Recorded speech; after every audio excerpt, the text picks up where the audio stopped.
Hello friends, welcome to Devi's cooking recipes. இன்னைக்கு நம்ம சேனல்ல பால் கொழுக்கட்டை எப்படி பண்றது அப்படின்றத தான் பார்க்க போறோம். வாங்க இந்த ரெசிபிக்கான இன்கிரிடியன்ட்ஸை பார்த்துடலாம். இந்த ரெசிபிக்கு நான் 1/2 கிலோ கொழுக்கட்டை மாவு எடுத்திருக்கேன். கூடவே 5 ஏலக்காய், 1/2 கப் வேர்க்கடலை, 1/2 டீஸ்பூன் உப்பு எடுத்துக்கோங்க. 1/2 கிலோ வெல்லம் எடுத்துக்கோங்க. இப்போ ஒரு கடாயில் தண்ணி ஊற்றி நல்லா கொதிக்க வச்சுக்கோங்க. நம்ம மாவு பிசையறதுக்கு இந்த தண்ணி தான் யூஸ் பண்ண போகிறோம்.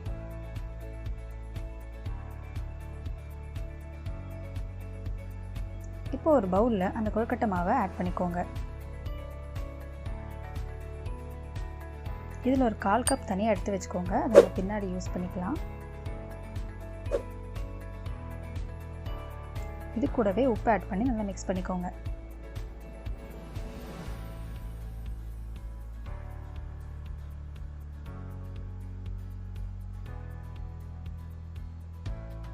இப்போ நம்ம கொதிக்க வச்ச தண்ணியை கொஞ்சம் கொஞ்சமாக ஆட் பண்ணி நல்லா மிக்ஸ் பண்ணிக்கலாம்.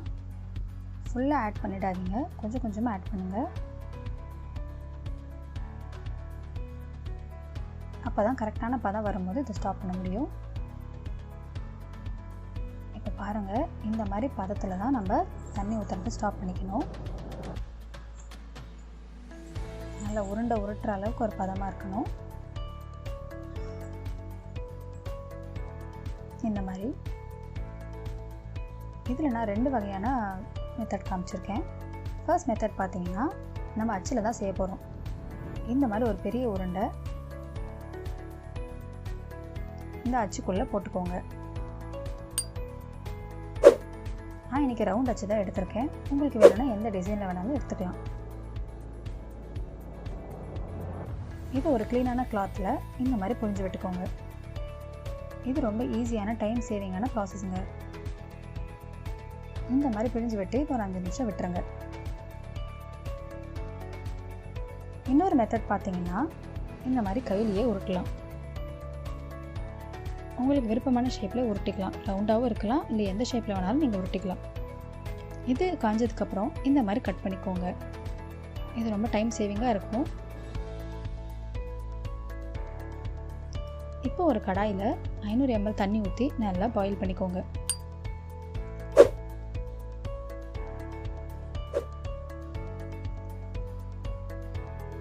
இப்போ நம்ம மிக்சருக்கு ஒரு பவுலில் 1/4 கப் கொழுக்கட்டை மாவோட 1/4 டீஸ்பூன் உப்பு சேர்த்து கொஞ்சம் கொஞ்சமாக தண்ணி சேர்த்து கரைச்சி விட்டுக்கலாம்.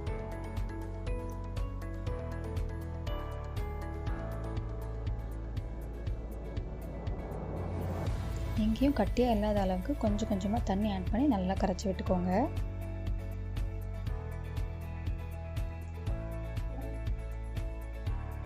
இப்போது இந்த கொதிக்கிற தண்ணியில் இந்த மிக்சரை நம்ம ஆட் பண்ணிக்கலாம்.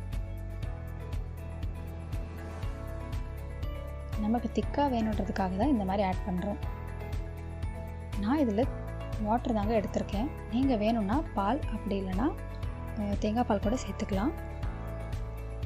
இது ஒரு 10 நிமிஷத்துக்கு இந்த மாதிரி மீடியம் ஃப்ளேம்லேயே கலக்கி விடுங்க. இப்போ நம்ம வெல்லத்தை சேர்த்துக்கலாம். இது சுத்தமான வெல்லங்க, அதனால் டைரெக்டாகவே நான் ஆட் பண்ணிட்டேன்.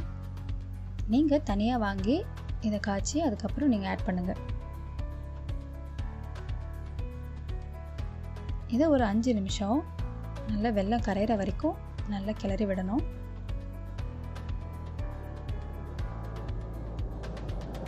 டைம் ஆக ஆக வெல்லம் கரைய கரைய நல்லா திக்காகும். இப்போ பாருங்கள், நல்ல திக்கான ஒரு கன்சிஸ்டன்சியில் இருக்குது. இந்த டைமில் நம்ம வேர்க்கடலை ஆட் பண்ணிக்கலாம். வேர்க்கடலை ஆப்ஷனல் தாங்க, உங்களுக்கு வேணும்னா ஆட் பண்ணிக்கோங்க. இது கூடவே கொஞ்சமாக கொழுக்கட்டை ஆட் பண்ணிக்கலாம். ஃபுல்லாக ஆட் பண்ணிடாதீங்க, கொஞ்சம் கொஞ்சமாக ஆட் பண்ணி கிளறி விட்டுக்கலாம்.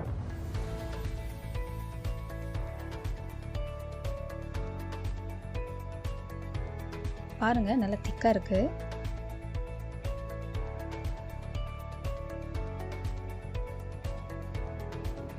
இப்போ நம்ம மிச்சம் இருக்கிற எல்லா கொழுக்கட்டையும் ஆட் பண்ணிடலாம்.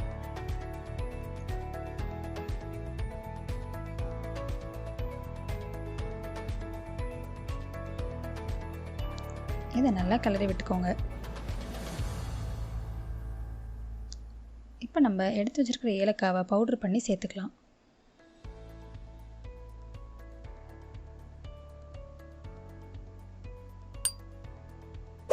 இதை நல்லா கிளறிக்கோங்க.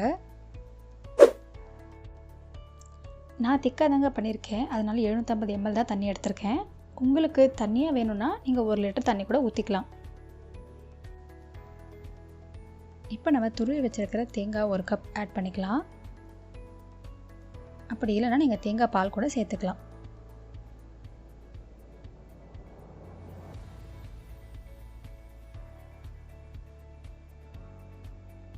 இதை நல்லா ஒரு 5 நிமிஷம் நல்லா கிளறி விடுங்க. தேங்காய் ஆட் பண்ணதுக்கப்புறம் 5 நிமிஷத்துக்கு மேலே அடுப்பில் வைக்கக்கூடாது. அவ்வளோதாங்க. இந்த மாதிரி நல்லா மிக்ஸ் பண்ணி விட்டுட்டு இதை நீங்கள் ஒரு பவுலில் ட்ரான்ஸ்ஃபர் பண்ணி நீங்கள் சர்வ் பண்ணலாம்.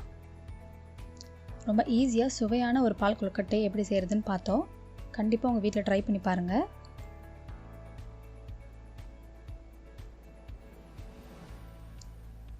அவ்வளோதான், பால் கொழுக்கட்டை ரெடி.